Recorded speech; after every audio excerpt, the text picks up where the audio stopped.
వానరాల బెడద తీరేదెప్పుడు? ప్రజల ఆవేదన. అటవీ ప్రాంతాలు తగ్గడం, ఆహారం కోసం మానవ ఆవాసాలపై ఆధారపడటం వల్ల వానరాల బెడద అనేది నిరంతరం సమస్యగా మారింది. గ్రామాలు, పట్టణాల్లో వానరాల బెడద రోజురోజుకు పెరుగుతుండటంతో ప్రజలు తీవ్ర ఇబ్బందులు ఎదుర్కొంటున్నారు. ఇళ్లలోకి చొరబడి ఆహార పదార్థాలను ఎత్తుకెళ్లడం, పండ్ల తోటలను ధ్వంసం చేయడం, చిన్నారులు, వృద్ధులను భయభ్రాంతులకు గురి చేయడం వంటి ఘటనలు తరచూ జరుగుతున్నాయి. దేవాలయాలకు వెళ్లే భక్తులపై దాడి చేయడం చేస్తుండటంతో ప్రజలు భయభ్రాంతులకు గురవుతున్నారు. అయితే దేవాలయం గోడలపై వానరాలు తిష్ట వేయటం, ప్రసాదాలను ఎత్తుకుపోవడం చేస్తున్నాయి. దేవుడిపై భక్తి కన్నా కోతులు ఎప్పుడు దాడి చేస్తాయో అన్న ఆందోళనే భక్తుల్లో ఎక్కువగా కనిపిస్తుంది. ఉదయం నుంచి సాయంత్రం వరకు వానరాలు గుంపులుగా తిరుగుతూ ఇళ్ల పైకప్పులపై సంచరిస్తున్నాయి.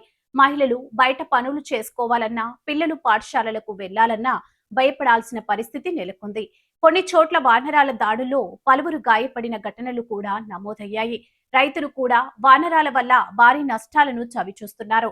మామిడి, జామ, అరటి వంటి పంటలను ధ్వంసం చేస్తూ ఆర్థికంగా దెబ్బతీస్తున్నాయని రైతులు వాపోతున్నారు.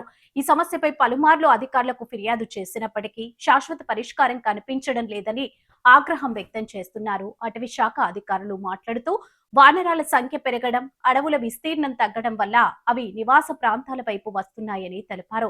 సమస్య పరిష్కారానికి తగిన చర్యలు చేపడుతున్నామని పేర్కొన్నారు. అయితే వానరాల బెడద తీరేదెప్పుడు అంటూ ప్రజలు ప్రశ్నిస్తున్నారు. సంబంధిత అధికారులు తక్షణ చర్యలు తీసుకుని ప్రజలకు ఉపశమనం కల్పించాలని కోరుతున్నారు.